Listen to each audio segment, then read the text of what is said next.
Hello, everybody. Welcome to Rebreak Radio, episode 29. My name is Dennis, and today I'm joined by Anthony. Hello. Hello. How are you doing?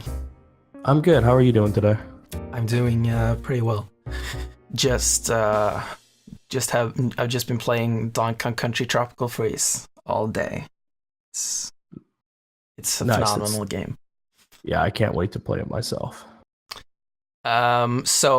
Today we are going to be talking about God of War, the Detroit Become Human demo, Donkey Kong Country Tropical Freeze, Nintendo Labo, and we're going to be ranking our favorite 3D Mario games. So, when we're done with that, let's what would you like to head into first? I think we should start off with Donkey Kong, just because you have more experience playing that than I do. All right. So, Donkey Kong Country Tropical Freeze. It is a phenomenal game. It is on, I think, I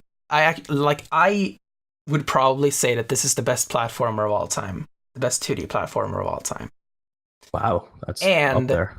I do think that if people, a lot of like the games industry, the games press and all that stuff, if people weren't so nostalgic about Super Mario Bros. 3 and Super Mario World, Tropical Freeze would probably be up there as one of the best platformers of all time. Wow, that's saying something. Like Donkey Kong Country 2, I actually do believe is better than the Marios on the Super NES. I will say that right now. I enjoy it very much. That's the game I constantly go back to when I do play the NES. So getting a new Donkey Kong game just sounds fantastic to me, especially now that it's available everywhere and it's portable on the Switch.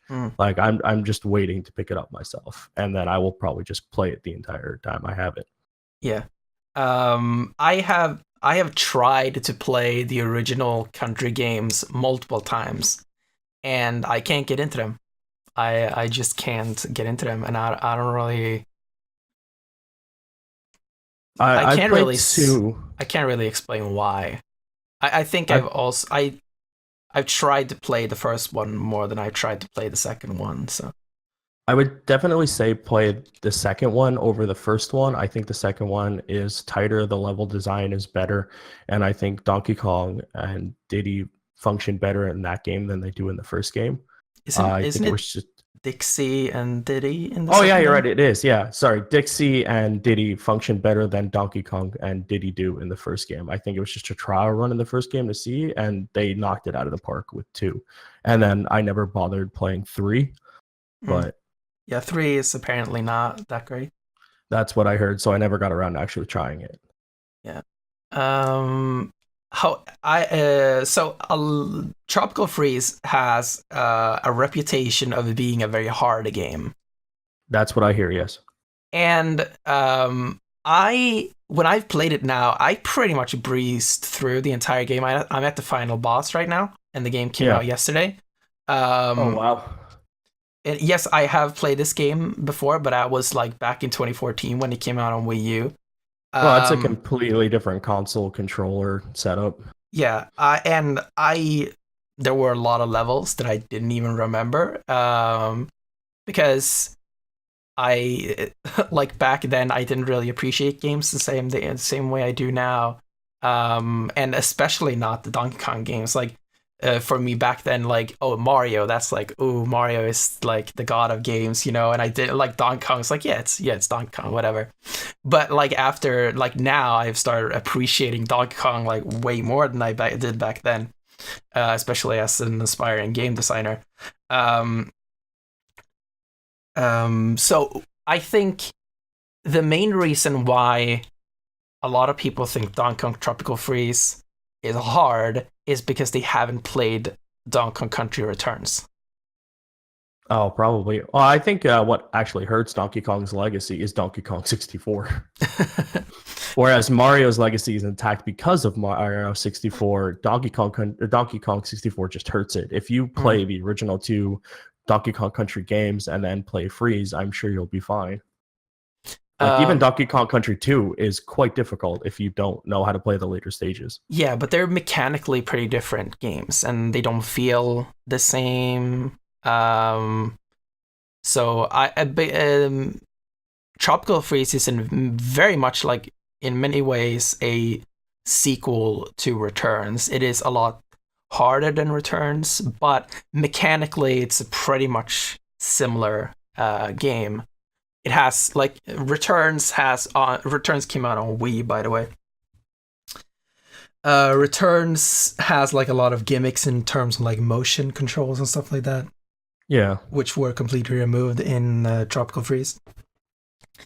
Um, the motion was actually brought back in the Switch version. You can shake the Joy Cons to do the like ground smash thing if you want. You can turn it off. But to prepare for Tropical Freeze, I went back and played the entirety of Returns back in, I think, January or February this year. I actually got it on the Dolphin emulator, so I got to play through the entire thing in HD. I have it on Wii, like on disc, but yeah. So I got to see the game in beautiful HD, which is not possible on the Wii, of course. No, definitely not. But yeah, like after playing that, like I started appreciating the game. Like, wow, this game is actually extremely, extremely good, and the music is great and all this stuff. So then when I got into Tropical Freeze, or actually when I was playing through Returns, all the time I was thinking like, wow, I remember how this is way better in Tropical Freeze. Like one of my favorite parts of these Donkey Kong games is like the minecart levels. Oh, I love those. And what I really love about Returns, which is not a thing in Tropical Freeze, and is probably my only gripe with Tropical Freeze, is that Returns has an entire world of minecart levels. Oh, that's awesome. Yeah. Now I wish I had played it. I kind of dipped out of the Wii after the first initial run of stuff, so I never got around to playing Country. You should. I would actually really recommend you play Country Returns before playing Tropical Freeze if you have the ability to. I would just have to get a copy. I have the Wii. It's actually hooked up downstairs. I was actually playing Galaxy not too long ago. Mm-hmm. If you can, I would actually suggest playing it on Dolphin. I mean, if you want to buy a copy, just to like, I mean, at this point, it's not really. There's At not this really point, any nobody's purpose. making money from it. Yeah, exactly. Yeah, exactly. There's not really any purpose to buying an old game. Like if you could buy, like, yeah, you could go into the Wii U eShop and buy the Wii Virtual Console version if you want to support the developers. But yeah, like that allows you to play the game in HD, and if you have an Xbox controller, which you do, you have an Xbox. Yeah. What I did was I remapped the shake feature to X on the Xbox controller, so you actually control the game in the exact same way as you control it in Tropical Freeze. Oh, nice. I'm actually gonna try that now because now that you recommend it, I will do that. Yeah, I can send you like the controller file and all this stuff. It's a lot of work. Okay, thanks. I'd appreciate Because that. emulation isn't simple, especially when it comes to the Wii. No, I was trying to do it with the Super, and it was a pain.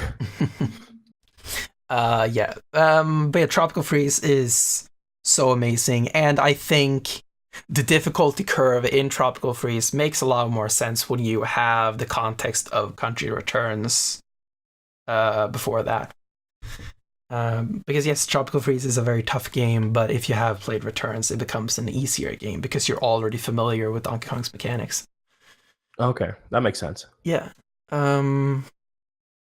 Yeah, also something that's extremely impressive about Tropical Freeze is the fact that there's an entire world of water levels and it doesn't suck. No, I've seen gameplay footage of the water world, and they look fantastic, and they look playable as opposed to other water world in games where it's just basically unplayable, or you want to throw a controller through a window. Yeah, it's fun to swim, and they give you a lot of control in swimming. and stuff like that. And also, one of the better things about Tropical Freeze is that they introduced Dixie Kong and Cranky Kong, which add a lot of different aspects to the gameplay. In the original, you had Donkey Kong and Diddy Kong. And Diddy Kong allows you to hover in the air with this jetpack. And Dixie Kong allows you to kind of do this like helicopter jump which adds like a little bit more air for yourself. That's her thing she used in Donkey Kong Country 2 was her like helicopter jump spin thing. Okay, cool. And then Cranky Kong is basically DuckTales. Like, he uses cane to like bounce. But yeah, I definitely recommend this game. It is extremely, extremely good, and also something that I think everyone should note when playing either Returns or Tropical Freeze is look at everything in the background, look at everything in the world, and you'll realize that there are no floating platforms. Oh no? There's not a single floating platform. Every platform is like rooted in the world in some way. Like either it's like a part of a tree, it's stuck to a wall, it is like hung by a rope. Like it's all it works always. Like it makes sense. Like, and there is a level where there are literal floating platforms, but they're balloons.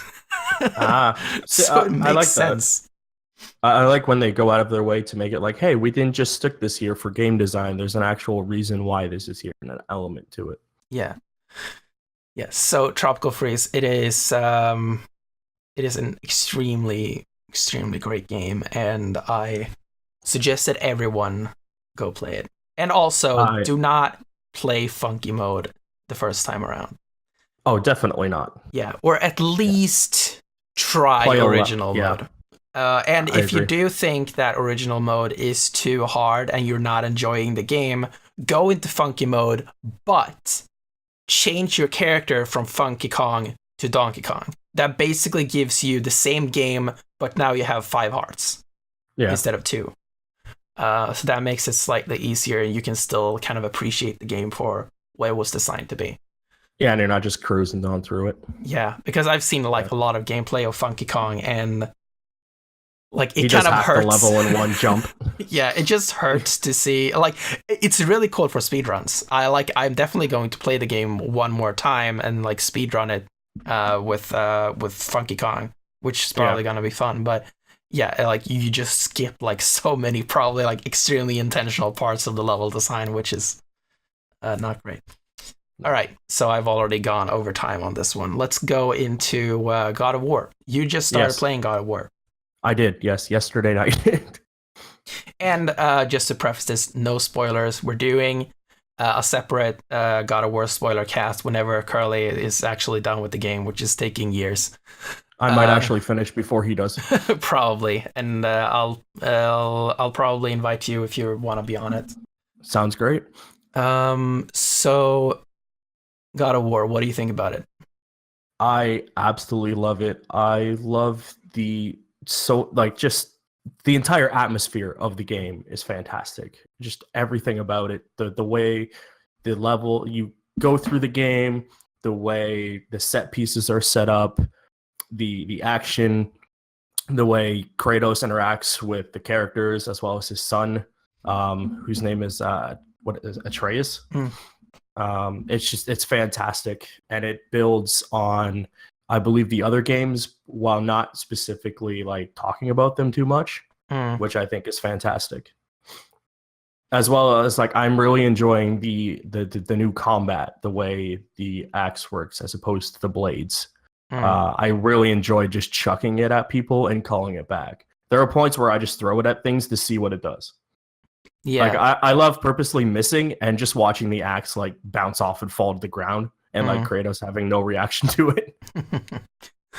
Yeah, I remember I heard some interview with Cory Barlog, the director of the game, and he said that basically during every play test, he would just start throwing the axe at things extremely far away in the distance and see if they had collision or not. Oh yeah, there are points where I try to hit something far away, and if you angle that thing right, you can hit it, and it'll work. Yeah, yeah. There's like, yeah, I noticed in the credits after I finished the game, there is actually like like a collision designer, I think it was. Oh, nice. So yeah, they spent a lot of time on collision. My only gripe with the axe so much is at certain times the radius of it is white. So when you throw it, you occasionally lose it in the background, and you're not sure exactly where you're aiming at.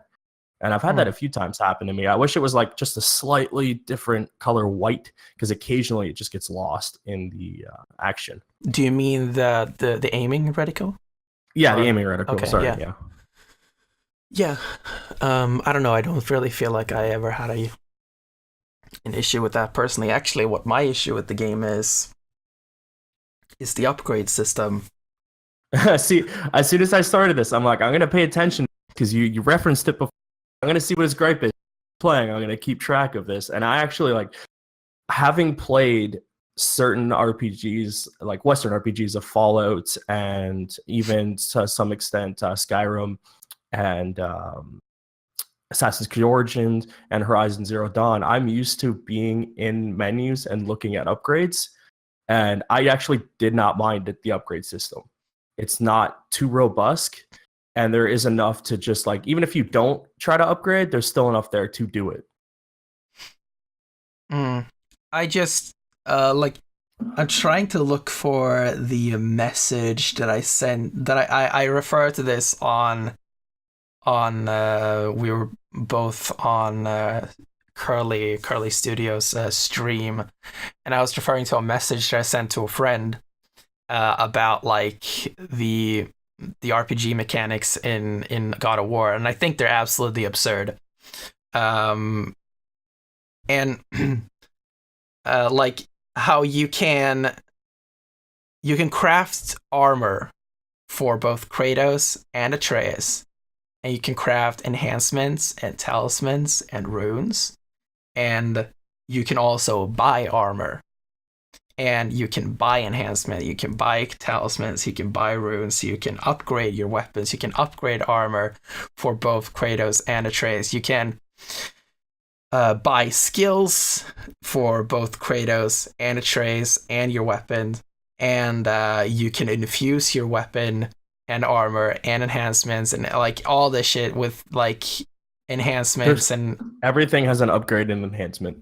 Yeah, and my basic point is that like I don't think being able to upgrade your equipment is necessarily bad. My main point is that when you have so many things to upgrade and tweak, at some point, like when you go in and upgrade something, like it doesn't matter because there are so many other things to upgrade that if one upgrade is too significant, that makes every other upgrade completely moot, right? Yeah, no, I agree. The upgrade system is great, but there's too much of it. There's been times where I'm looking at it and it increases +2. And I'm like, that's not really great. And then another thing is like +2, +1. And I'm like, you don't need all of that. I think a simple upgrade system is fine. Like if you look at Horizon Zero Dawn's upgrade system, it's fantastic. You're just upgrading moves and then you upgrade that move. And each move is locked to that upgrade. And there's not an upgrade to an upgrade to an upgrade. It's a simple skill tree going straight down on, I think, like maybe 10 different skills. Whereas God of War is like 15 skills and each skill has an upgrade as well as a ruin for the axe. And then there's another ruin, and then there's a handle, and then all the armor pieces have everything. It is a bit much. Oh yeah, I completely forgot about the handles. Yeah, because there's handle upgrades too. Yeah. Oh man, but I actually disagree with you on Horizon. I do think that all the upgrades in Horizon are completely useless, or not useless, but they're just not really necessary. Like when you compare it to Breath of the Wild, which doesn't have an upgrade system whatsoever. Like yeah, you can upgrade your armor, but I never found any use to it. Um, but like I don't know. When I got that ability to shoot 3 arrows, I was fantastically happy. my point with and I think I've made this point before, so I don't want to linger on it too long. But um, if you can compare Horizon and Breath of the Wild in a lot of ways, and in Breath of the Wild, you can do pretty much everything that um that like all these skills that you've unlocked by the middle of Horizon. Link can do that in the beginning of the game, Yeah. and basically everything that you unlock after the middle of the game in Horizon just makes you overpowered and makes the game boring. Like how you can upgrade your the fact that sprinting is a risk, like a risk reward kind of thing. Yeah. Like after a point, like yeah, you upgrade away the fact that your sprint makes noise, so that you can just sprint past everything, and now you just completely removed one of the interesting aspects of the enemy, that they can hear you. Yeah. I don't think I ever upgraded that because even I was like, that's a bit ridiculous. Like, I think I just left that one empty because I'm like, there's no point to this. I like hiding in the bush and shooting things and seeing how close I can get before it attacks me.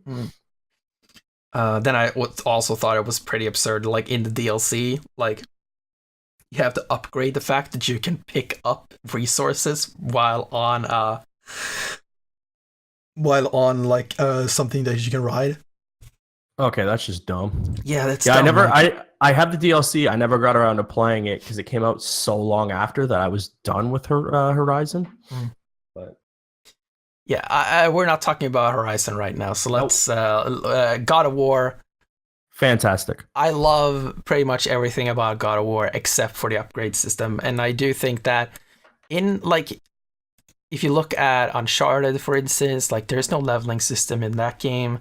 Instead, the game just kind of silently upgrades enemies to make them harder throughout the game, or not even that. Like they just kind of add moves to it and give them better weapons so that the game becomes tougher throughout the game.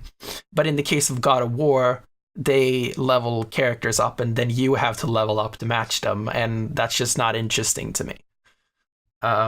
So that was and yeah, like it maybe sounds like a small nitpick, but to me, like every time I ran into a shop and I had to spend like 5 minutes trying to read all the shit that it says in the menus and trying to understand how everything works, when I wanted to know what happens next in the story, then I tried to like just push through, like not even do anything in the stores. But after a while, you're just not pushing out the amount of math that you need to beat the enemies.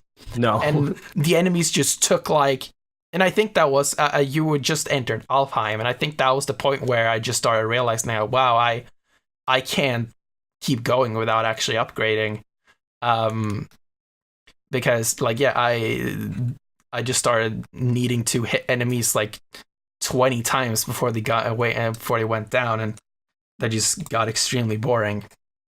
See, with me, like as soon as I see that, like there's that big set piece, and then you have your fight, and then it says, "Oh, upgrade," and I'm like, "Okay, I'll go upgrade."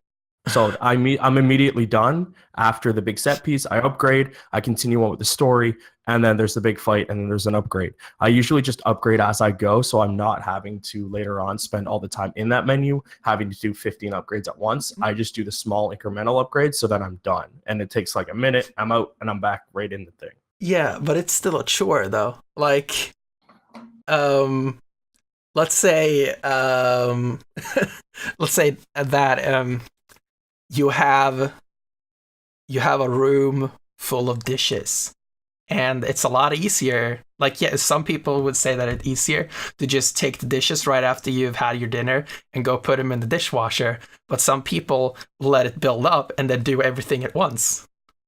And see, I'm the complete opposite with dishes. I'll leave them there for days. Yeah, me too. But like that's the thing, like even though it is easier to do, like you said, like just doing incremental things at once, bringing up the dishes in the first place is not fun. I think I like to go in there and I like to see the different animations, especially like when they're just throwing a little preview. But I like the ability to like after you fight a big monster, you get your upgrade, and then you go fight that guy again. And after you're upgraded, you're just like, man, I took him down even faster this time because of the upgrade. Yeah, but that wasn't because you necessarily got better at defeating that enemy. It's because now your weapon is outputting higher numbers than it was And before. I'm okay with that. I like my higher numbers because I am not. I just run in there and like just get hit. So I want the ability to get hit a lot and not have to dodge because half the time I forget there's the ability to dodge. Yeah, that's just not what I'm into in game, and especially because God of War has such skill-based combat to begin with. Like, there's Yeah, so much skill and timing and precision required in God of War's combat that I think the RPG yes. elements are just completely unnecessary. The game itself has enough for you to learn and master over the course of 20 hours. Yeah, we'll see how it is for me when I get to the later stages. At this point, I'm only a few hours in, so we'll see how that works later on in the game. So let's move on to Detroit Become Human. The demo was released on the PlayStation Store a few weeks ago, a week ago or something like that, maybe. Yeah, I think like 2 weeks ago. So how much have you played the demo? I did 2 separate things to try to unlock as many things as I could. I played a few hours last night as well, just get an inkling of how this game would play. It plays much like Heavy Rain or any of the other Quantic Dreams games. That being said, the game looks fantastic. Yeah. It plays well. And the more you do, the more you have the ability to find out more and have a successful outcome. Yeah. So I played through it maybe like 5-6 times, maybe something like that. Oh, wow. I was not excited whatsoever about this game. After playing the demo, it is a must buy. I was very excited the second they announced it because I love Heavy Rain. I played Heavy Rain a bunch of times. I love their storytelling. I love the decision making. I love that like every single thing has an effect and outcome. Especially in this game. At one point, the game, I was just trying to fight everything out, and the game was like, hey, you need to hurry up. And the guy took a shot at me to tell me to hurry up, and I had to go outside regardless of what I had already done inside looking for stuff. Because like in a game like this, you want to find everything and look at every nook and cranny that they have. Yeah, I haven't played Heavy Rain or Beyond Two Souls. I've only played a demo of Heavy Rain and I wasn't interested. Just immediately it bugged me massively that I had to hold R2 to walk. Like, I thought that was weird.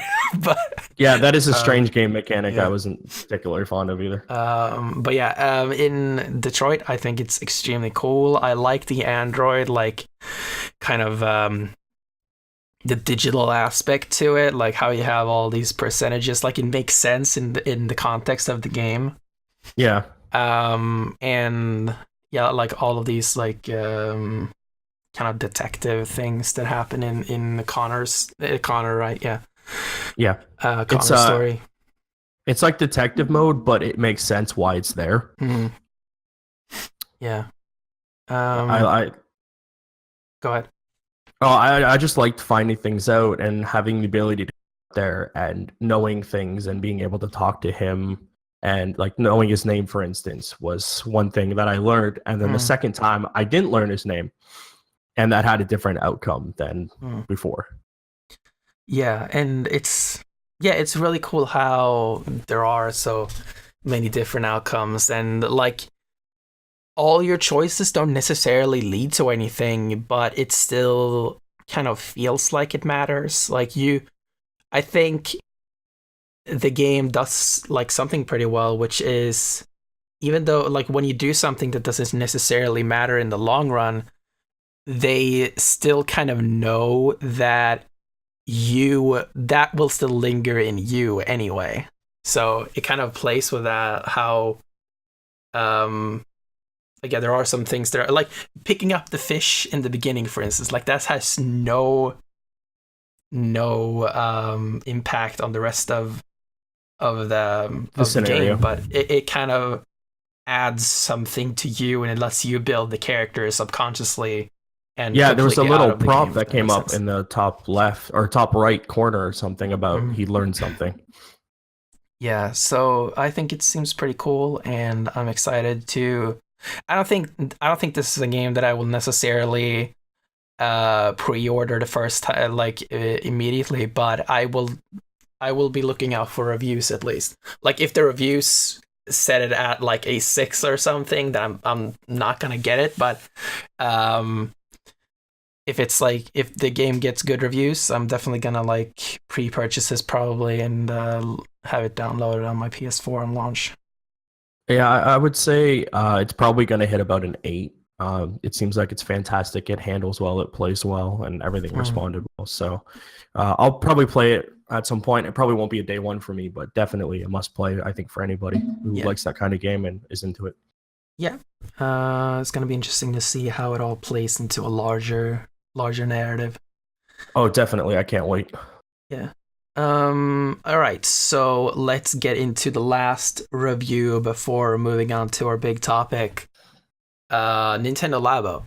So Yes. I bought the Nintendo Labo Toy-Con 1 Variety Kit is the technical name for it.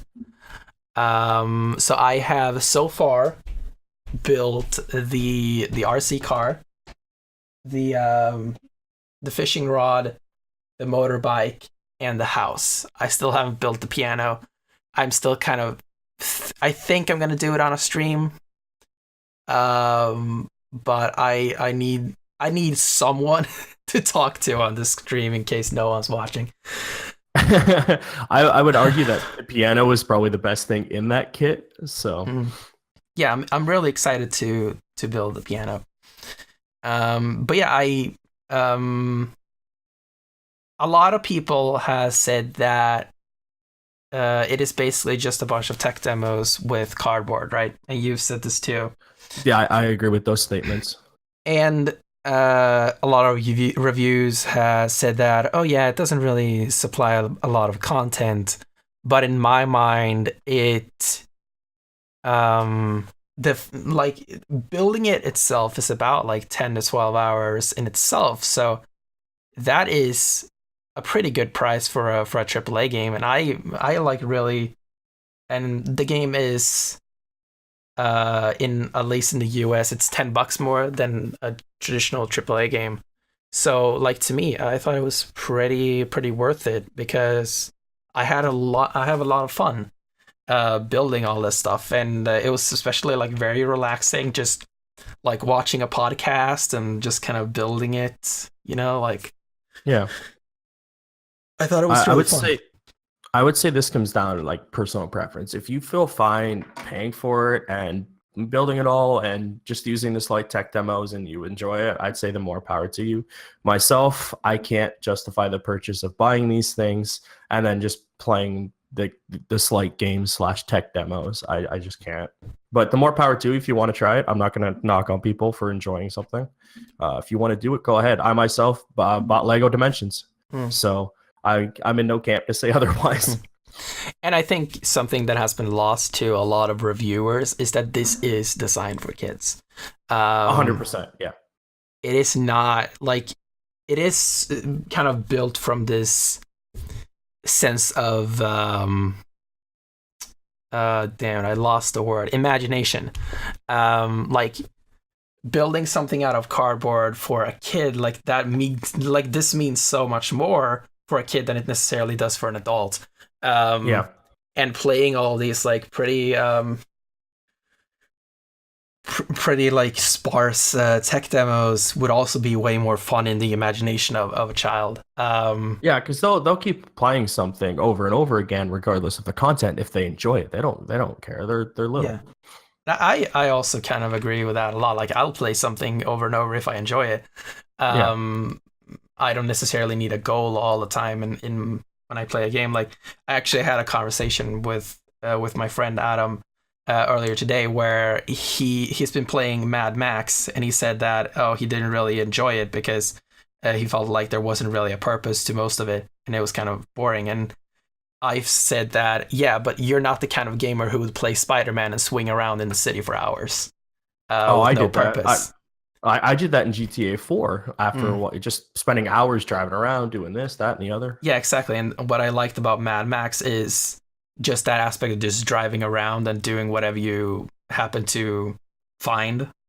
Yeah, even Um, you're on your way to something, you find something else, you're like, oh, yeah, like I wasn't necessarily on my way to something most of the time either. I was just kind of driving around and then running into something. And I think that very much applies um, to Labo as well in a lot of ways.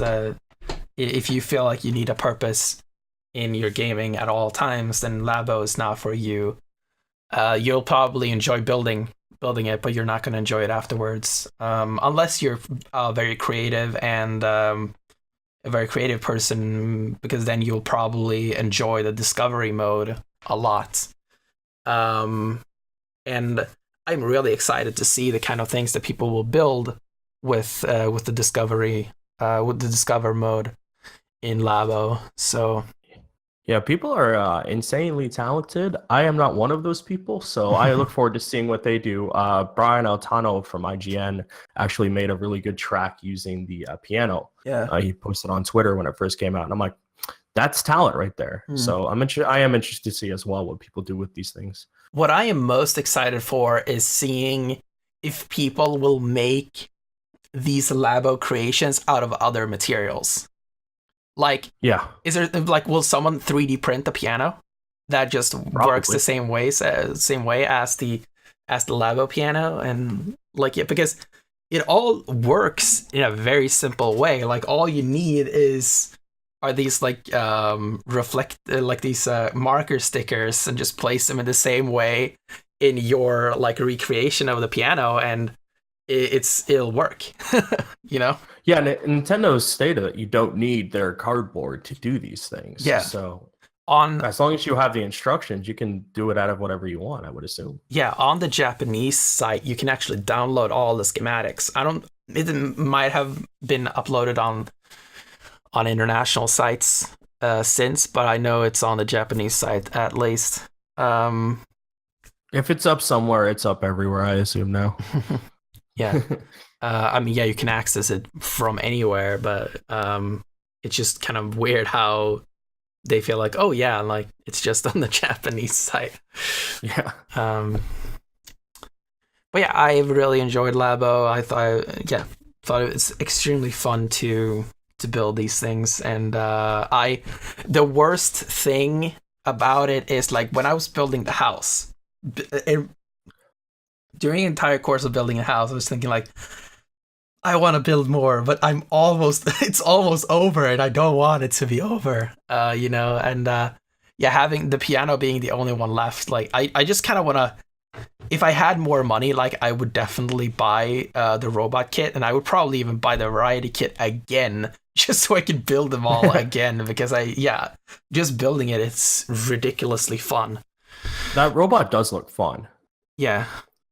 And that's definitely what seems like to be the most game out of anything, but that also seems pretty sparse as well. Yeah. But yeah, that's my review of Labo so far. That's a good review. I'd say if you enjoy it and you want to have fun, go and play it. It's more power to you if you enjoy it. It's just not for me.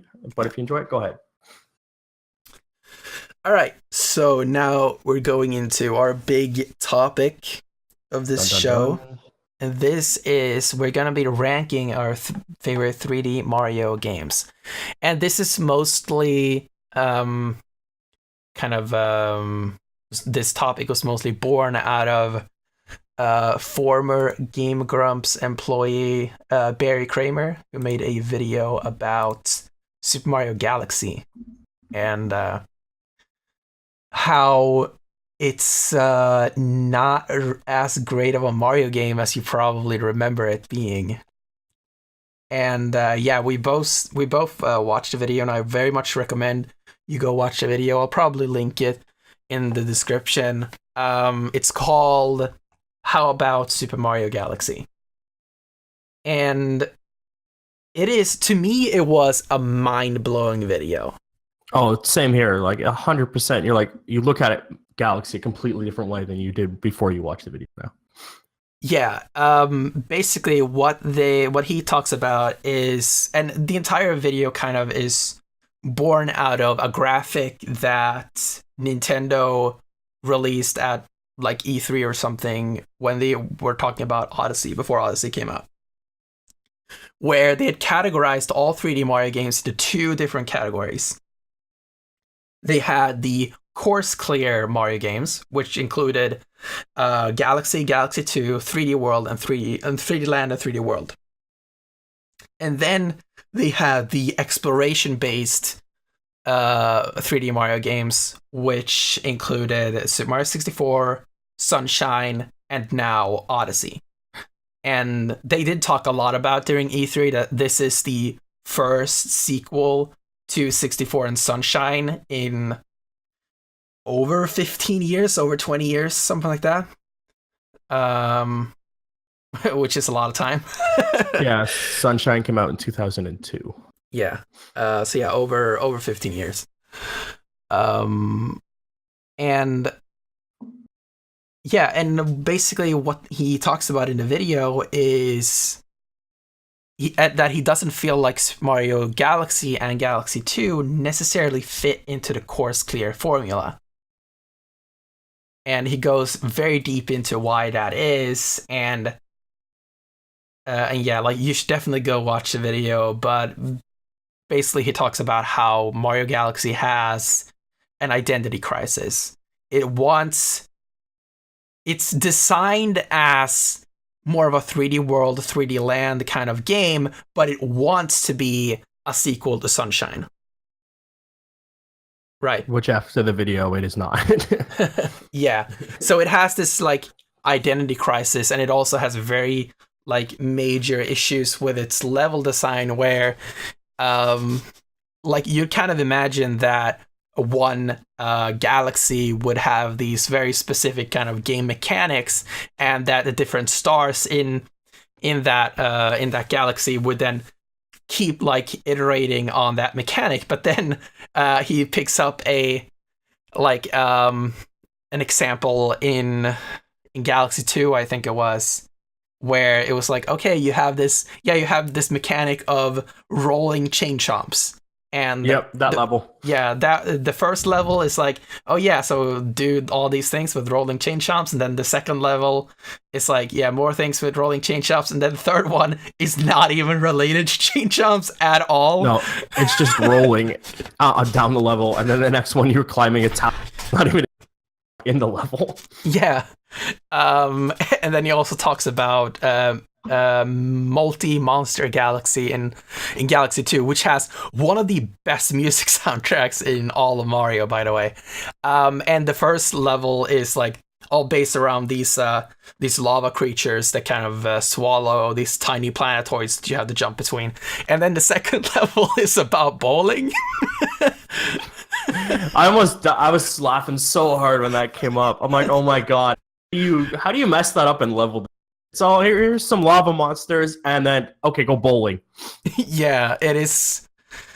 It has an identity crisis, and it doesn't like its own ideas. That's what he talks about, and again, extremely recommend watching the video. It will be a mind-blowing moment for you if you love Galaxy, and especially if you're someone who loves to criticize the games that you love and analyze games, even the ones that you love, because there are a lot of people in the gaming industry that wouldn't ever dare to criticize the games that they love.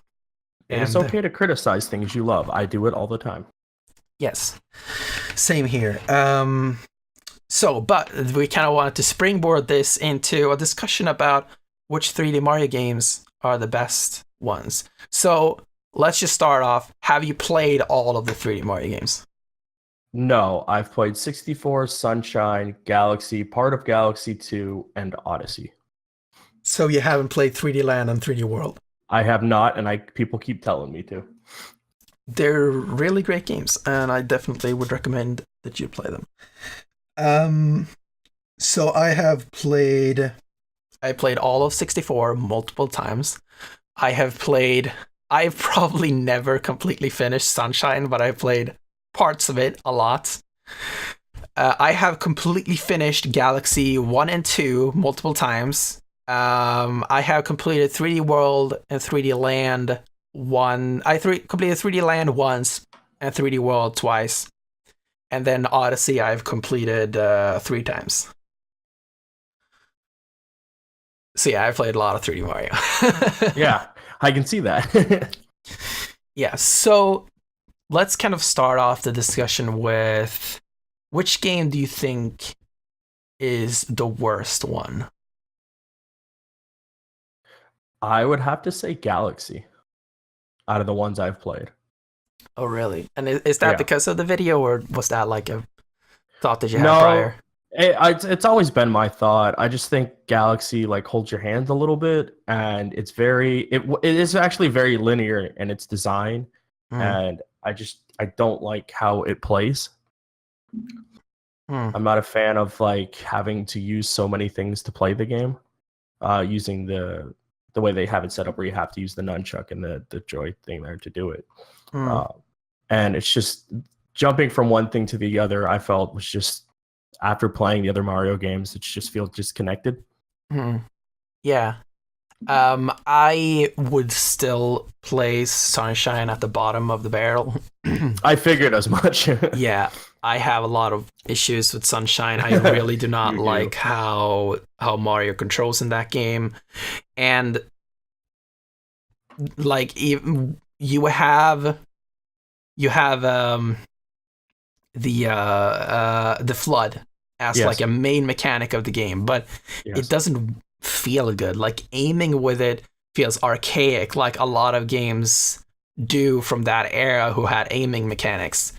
It wasn't like until the PlayStation 3 era that shooters really kind of nailed their mechanics.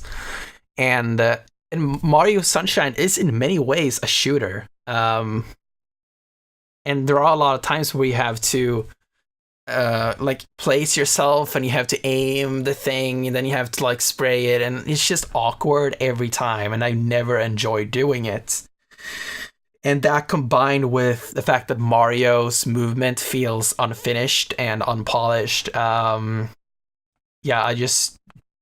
it really doesn't like, and I haven't even talked about the levels at this point, but it doesn't actually matter because I don't like controlling Mario, and that is the core of every Mario game.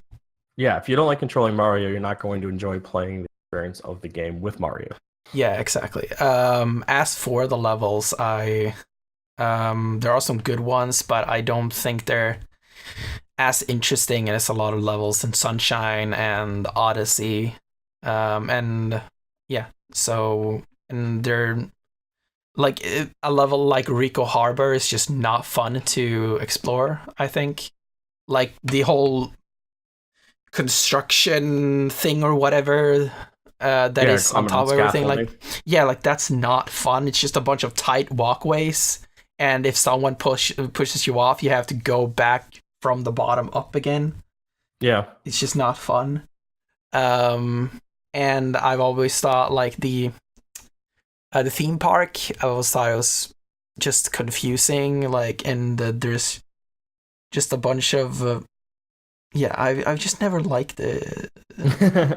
And oh, and the what's the what's the one that has like a really deep underwater part to it, where the water is poisoned in the beginning? Oh,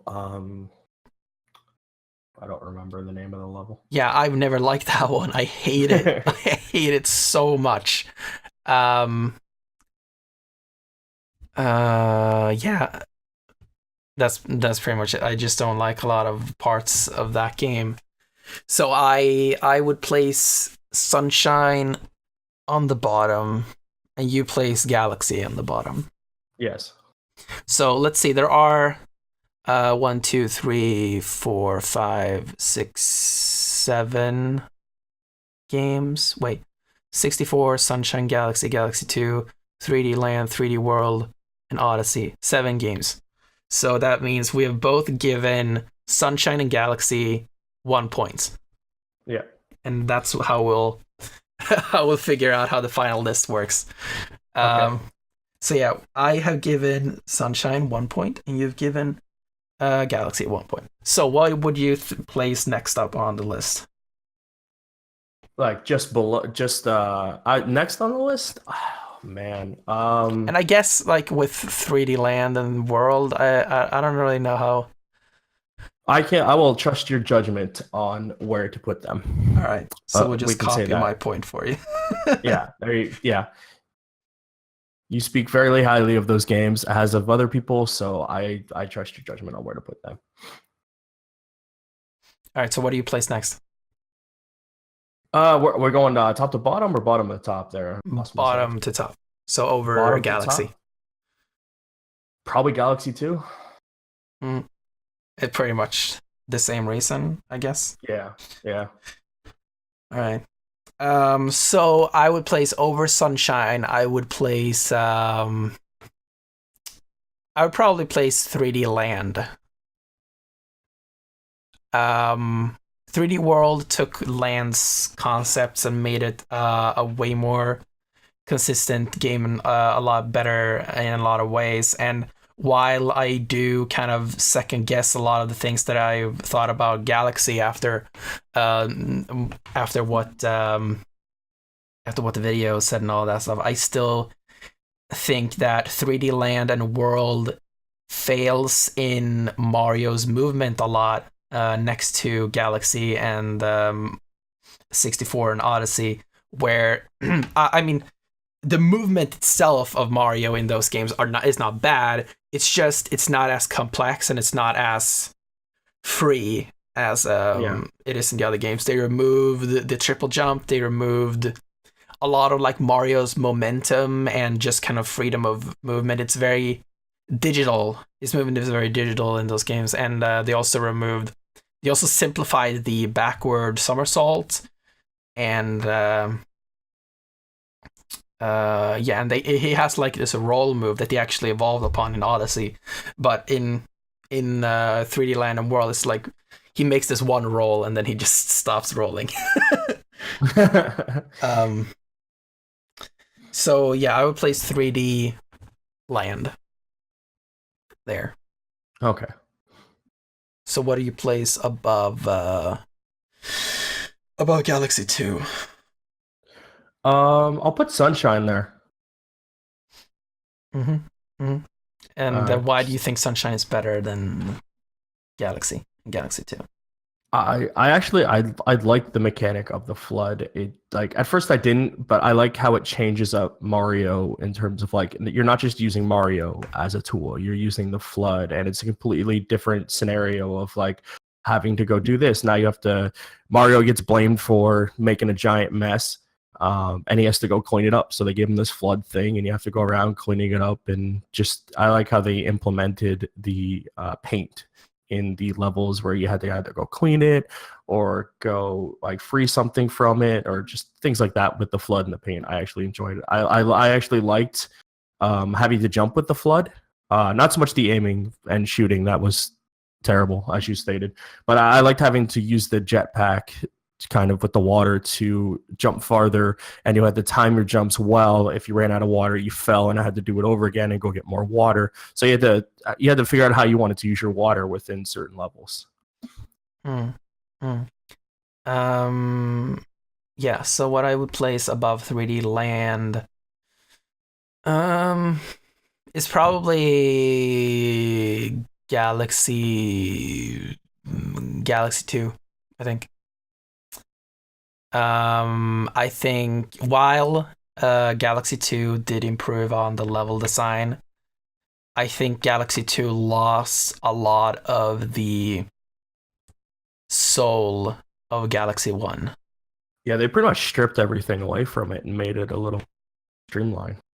Yeah, and also something that I don't like about the like aesthetic of Galaxy 2 is that it's kind of no longer in space. Like everything has an atmosphere all of a sudden. Yeah, it's not so much planets as it just is kind of levels.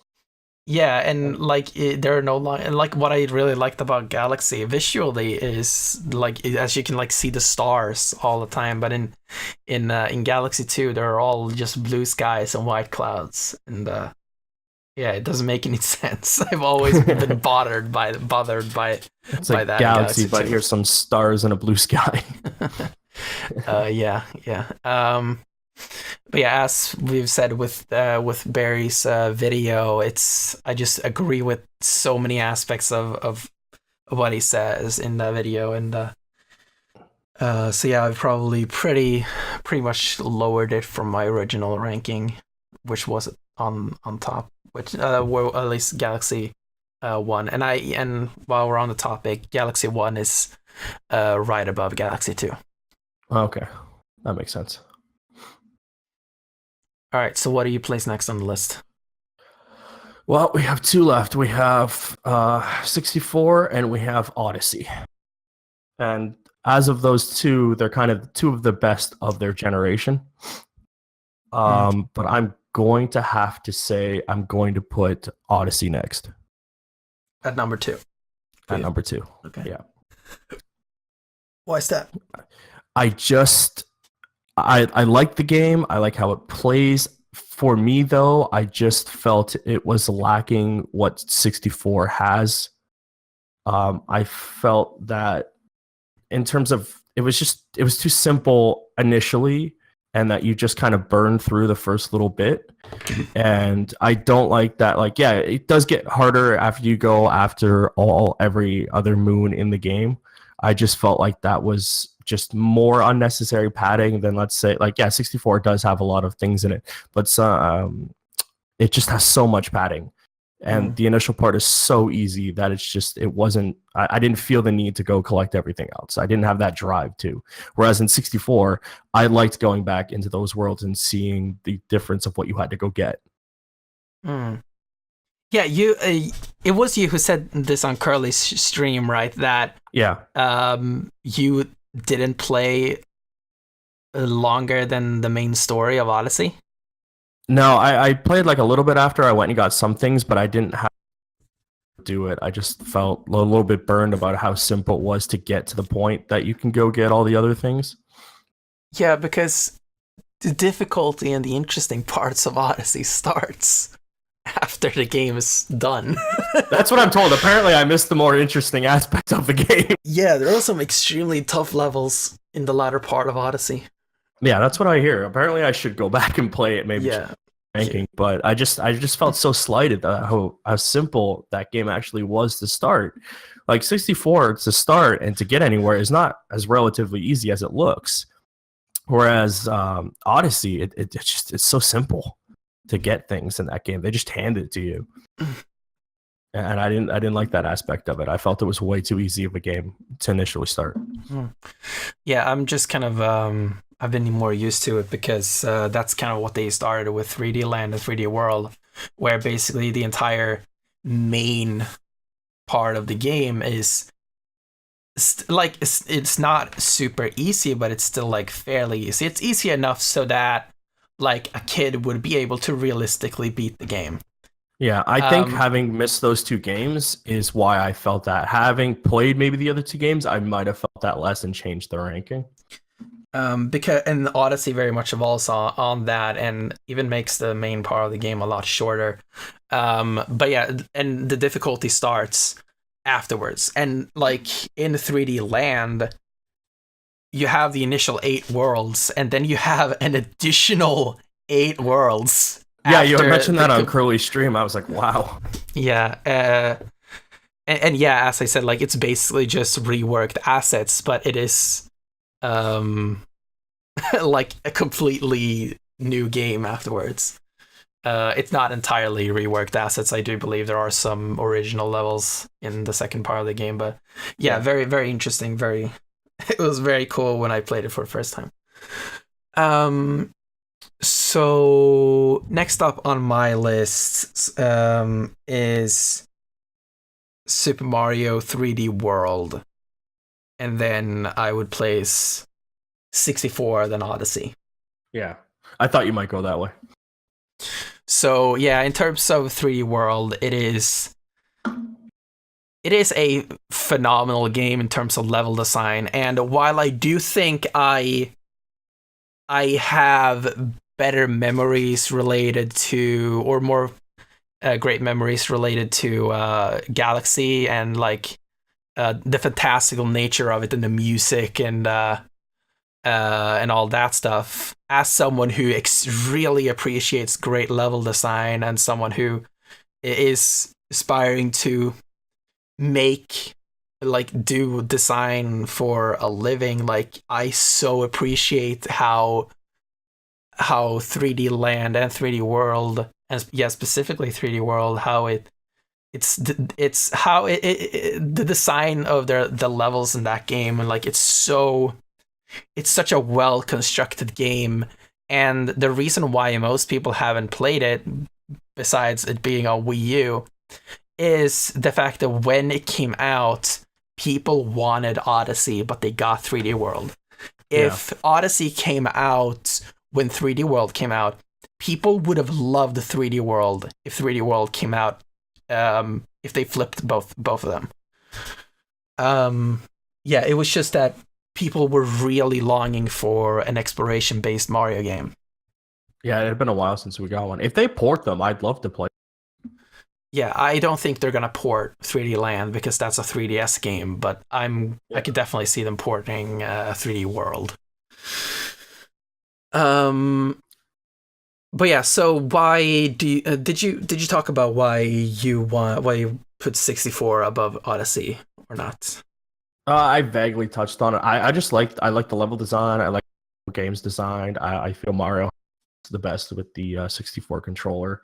I love the painting aspect of jumping into those paintings, and then each time it just kind of gives you like a little hint of what you're supposed to do, and then you kind of just got to figure it out. I loved everything was just great, I believe, in that game. Yeah. So why I place Odyssey above 64 is simply because only the first half of 64 is good. The latter half of 64 is just a bunch of terrible levels. And like when you get to the end of 64 with Rainbow Ride, it is just absurd how bad that level is. Unless you are like on the top of speedrunners, you can't do that level without being completely bored. And like a lot of times you'll fall off that mat only because that carpet only because you are bored of standing on it. And it just feels like it's this extremely unfinished level where they took a bunch of aspects of other levels and just like, okay, we need to make one more level. Let's just place a bunch of assets. And that's Rainbow Ride for you.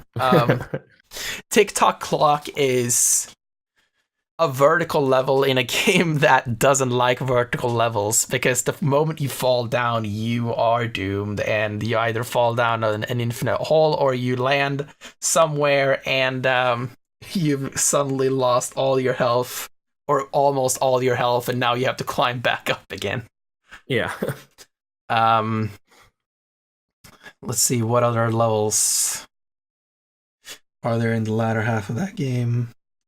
Tall Mountain is pretty good. So I don't really have things to say about that. But what's the Big Small? That one, the one that has a big and small version. Oh, I don't remember any of the names of these. Yeah. Anyway, that one is not fun. If you ask me. Island. Yeah, Tiny. I think it's Tiny Huge Island. Yeah, it's Tiny Huge Island. Yeah, I've never enjoyed that one. Think it's so like it has it has enemies just spawn out of nowhere a lot of time. It has that Lakitu that's always going after you or whatever it is. You never feel safe in any corner of that world, and it's just not entertaining. It's just not an enjoying stage to be on. I like that it keeps you on your toes, like you said. I like being it. Like you're just like, oh, I got to keep. So as to why I love Galaxy more than yeah, and then 64, as I said, like the levels, like I don't think there's a single bad level in Odyssey. Every level in Odyssey is at least good. Um, and I don't really know which one I would place at the bottom of the list. Um, The one with the hats. Hat Kingdom, yeah, it's like the Yeah. introduction level. It's not really supposed to be too complex, but I know, it's just a bad level. I mean, yeah, I don't know, like I just it has a very yeah, I guess it could have been a lot, like it has a lot of lost potential because it is such a cool aesthetic that you kind of want more to explore in it. Um, but yeah, like I love Cascade Kingdom, I love Sand Kingdom, I love. I think Lake Kingdom is definitely on the bottom of the scale, but it's still good. I Um, love one of mine is the Seaside Kingdom. I like that level. yeah, I'm getting to that one. Wooden Kingdom is also great. I think Wooden Kingdom is, while it does have great music and it is cool visually, I do think it's kind of confusing at times. Where like I never really feel like there are so many like levels to it that when I think about a place, I'm like, oh yeah, that's where it is, and then I go there and like, no, it was not here. I Yeah, I the feel steel lost beams in are, it. yeah, it's very easy to get lost. I didn't even know there was a level under that. I fell off the world one time and I'm like, oh great, I died. And then I ended up on, oh wow, there's a level here and there's a T-Rex and now I'm dead because the T-Rex got me. Yeah. See what's and yeah, there are some of the things that I don't like about Odyssey is that there is a lot of lost potential in a lot of places. Where, as you said, like Hat Kingdom is like not really explored to its fullest, and that's especially true when it comes to Cloud Kingdom, and definitely, um, what's the one that looks like Dark Souls? Ruined Kingdom. Okay, yeah. Yeah, that one has so much lost potential. Like you go in there and it's just one boss fight and then you're done. Like I wish that would have just been like a massive level where there's just like a bunch of knights walking around and Mario has to like maybe like stealth through it or something. I think that would have been super cool. Um, Stealth in a Mario game. yeah, I mean, I think it's been done. Like, yeah, they've done. There are some stealth levels in the 3D Land World games actually, where you Oh, have is to there? like hide from enemies. Um, but yeah, I think that would have been extremely interesting, and um, also there are a lot of hints towards the fact that the like the Isle Delfino was in the game at one point. Oh yeah. I've seen that. And it just kind of sucks that it was removed. I feel like there are a lot of things to note towards the fact that this game was a bit rushed towards the end. Yeah, you can definitely see that. Yeah, but despite that, I think Sunshine is definitely more rushed than this was. So the fact that Sunshine only has like 6 levels or something, and I mean, yeah, Odyssey doesn't have like I think Odyssey leaves at like 12 or something, 10. Yeah. Yeah. But they're way bigger and more substantial. And yeah, also the fact that like the like the latter half of the game is you progressing through the dark side of the moon and then the darker side of the moon. It's like okay. I do like the names of them. I never got anywhere near them. So, Yeah. I mean, like, it's not substantial in any way. It's basically just taking assets from other places and making them look like moon rocks. So it's pretty sparse, but it adds like a lot of content into previous stages. But yeah, it's definitely like a lot of signs towards the fact that it wasn't supposed to be that way originally. Yeah. But despite that, the game is still phenomenally amazing. Yeah, the fact that pretty much like 90% of the levels are extremely good. As you said, like Sunshine Kingdom. I really love Luncheon Kingdom. And Yeah, that was fun. Lost Kingdom is one of my favorites, and I never thought that would be one of my favorites, especially because I don't really like the color scheme, because everything is purple, and I don't know why, but dark and purple is not really my thing. But for some reason, that stage is just so well designed, and it's so fun to just jump around that one. Yeah, I actually really like that stage. It's one of my top stages in that game. And of course, Metro Kingdom, New Donk City. Oh, of course. The That's level top without one. any enemies. Like, it's Yeah, so mind blowing how they made a huge level to walk around. It doesn't have a single enemy in it until you go like into the depths of into like the doors and underground and stuff like that. yeah, it's all about how you platform with Mario. Mm. Mm. Yeah, Seaside Kingdom, Snow Kingdom, is fun, but like not really that deep. No. But yeah, there's a lot of Bowser's Kingdom. Bowser's Kingdom is great. Bowser's Kingdom is actually very reminiscent of more reminiscent of like Galaxy and 3D World. It's very linear. Yeah, you're just Um, going straight to him. yeah, and obviously like Moon Kingdom is so cool. Like when you start realizing that the game is like leading towards the moon, and then and then you land on the moon, and you're like, oh shit, there's actually moon physics here. Oh yeah, the first time you jump and you're able to do one of those long jumps, you're like, oh wow, I did that. That's so cool. I didn't Yeah, think I was gonna make it. yeah, it's awesome. So yeah, and also the fact that it's able to like mix the exploration based gameplay of 64 with these kind of more linear places that you kind of you go into a door, and then you get this amazingly designed linear level, kind of like it was straight taken out of 3D World.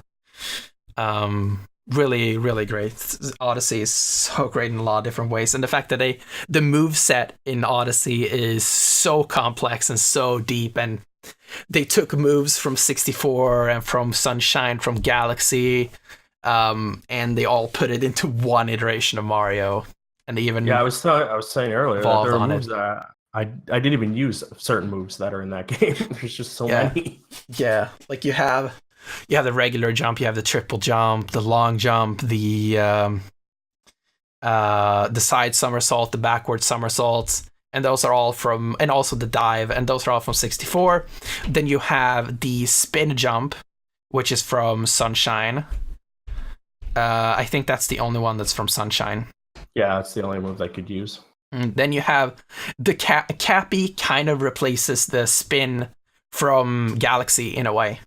It has a little bit of the same mechanic to it. Galaxy has more airtime, but it kind of still functions similarly. Because when he throws Cappy, it gets this kind of little spin move. Yep. And yeah, that's from Galaxy. And then you also have, when you are spinning, you can do like a ground pound, and he'll do the spin ground pound, which is basically from Galaxy. And then you also get the roll from 3D World, which is iterated on in this one. It's more physics based, and you can roll for a longer period of time. But yeah, a lot of the levels I rolled around in just around. yeah. A lot of entertaining stuff in that game. So that's why I would place Odyssey on top. And I think in terms of the Mario games, it's actually very similar to how I feel about Star Wars. I don't think there's a single perfect Star Wars movie. And I think in the same way, there's not a single perfect Mario game. Because while I think Odyssey hit on a lot of points, my main gripe with Odyssey is the fact that it's linear. Yeah. The fact that I'll you give you that. unlock levels in a linear way.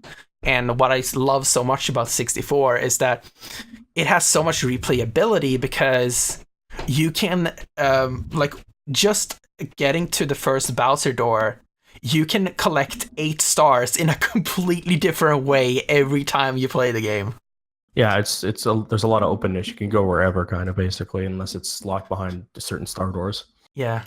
And and it hurts so much because all they had to do is completely remove the linear path and just like, hey, you can go to whichever world you want. Yeah, I don't know why they locked it behind so many moons to get to a certain place, especially when it's online. Just be like, hey, go here, go here, go here, and then you can go to Bowser. Yeah. But yeah, that's my. If they make a sequel to Odyssey or whatever, a new Mario game that is like on the quality of Odyssey, but is not linear in its progression, then that would be my favorite Mario game. If they ramped up the difficulties just a little bit, I would agree with you. Yeah, they could probably do that. So yeah, I don't think we need to do like a completed list or whatever, a merged list. That's a bad idea. We can just keep our lists as is. So I think that's pretty much it for this episode. Where can people find you? You can find me on YouTube. Just search Talking Bull, look for the blue bull logo, and you can find me at Twitter at Talking Bull PC. All right. And you can find me at Dennis_Lofgren on Twitter and Instagram. You can follow the channel at Rebreak Radio on Twitter. Go join the Rebreak Network Discord group where you can find a bunch of cool people like Anthony and me. I'm really cool. He is. Subscribe and do all that jazz. So we'll see you again in the next episode of Rebreak Radio. Have a good day, everybody.